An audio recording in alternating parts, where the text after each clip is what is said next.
Bonjour à tous et bienvenue sur la chaîne French Basket Europe. Et comme vous le savez, il n'y a pas très longtemps, on a entamé une nouvelle série qui s'appelle les Players All Time.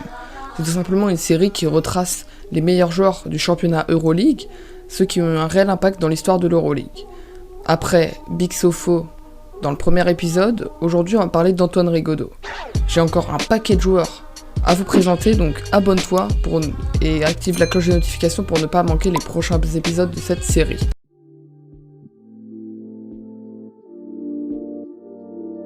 Pourquoi j'ai choisi Antoine Rigaudot pour ce deuxième épisode ? Tout simplement, comme je vous l'avais dit dans une de mes dernières vidéos sur Nando de Colo, je vous avais dit que si jamais on atteignait un grand nombre de vues et que vous likez bien la vidéo, je n'hésiterai pas à faire une vidéo qui vous présente Antoine Rigaudot. Du coup, je me suis dit qu'en lançant cette série, j'allais parler d'Antoine Rigaudot, et donc voilà. Dans ce deuxième épisode, c'est pour ça qu'on va parler d'Antoine Rigaudot. Si tu n'as pas checké la vidéo sur Nando de Colo, d'ailleurs, je t'invite à aller la voir. Elle était sacrément cool et encore merci pour tous vos retours. Sur ce, bon visionnage. Surnommé le Roi, Antoine Rigaudot est né le 17 décembre 1971 à Cholet en France. Âgé aujourd'hui de 49 ans, il a fêté son anniversaire la semaine dernière. D'ailleurs, joyeux anniversaire à toi Antoine.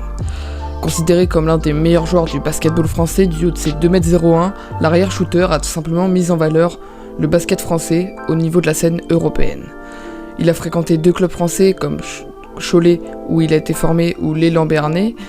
Il a ensuite passé 6 saisons en Italie du côté du Virtus ou Kinder Bologne parce qu'il a été renommé, avant de tenter l'aventure NBA pour 2 mois chez les Mavs de Dallas, pour finir par la suite sa carrière du côté de Pamesa Valencia en Espagne. Il a été nommé All-Star européen en 1998 et en 1999 avec le Virtus Bologne.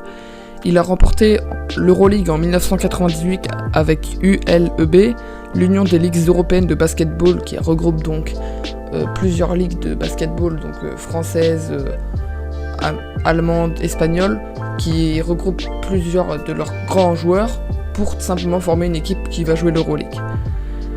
Mais il a aussi gagné l'Euroleague en 2001 avec le Virtus Bologne. Il a été aussi finaliste de ce même championnat en 1999 et en 2002, toujours avec le Virtus Bologne. Il fera son entrée au Hall of Fame FIBA en 2015.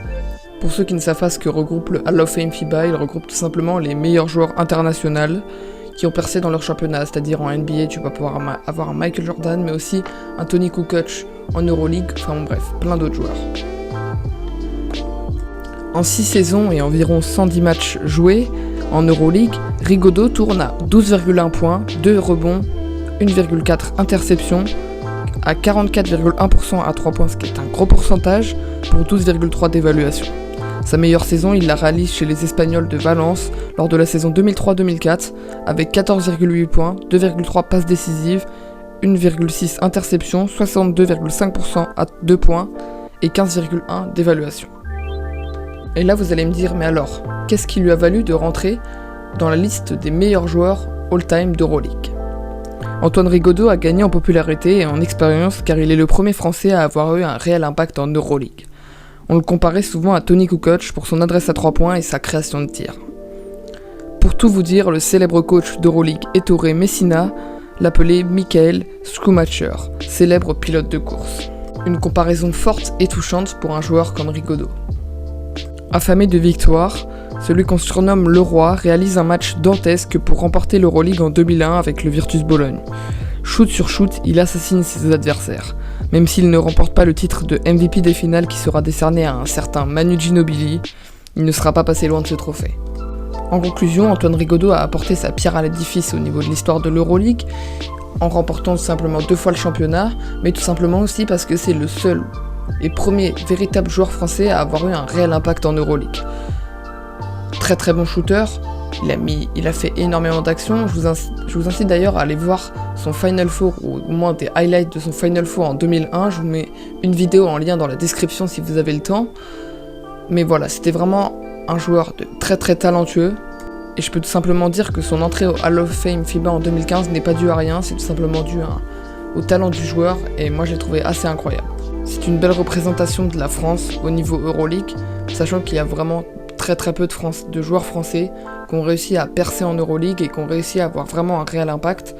Je pense que d'ailleurs même dans ce classement pour l'instant des joueurs all-time qui rentrent pour moi dans dans cette catégorie, il y en a que 2, c'est Nando De Colo et Antoine Rigaudot.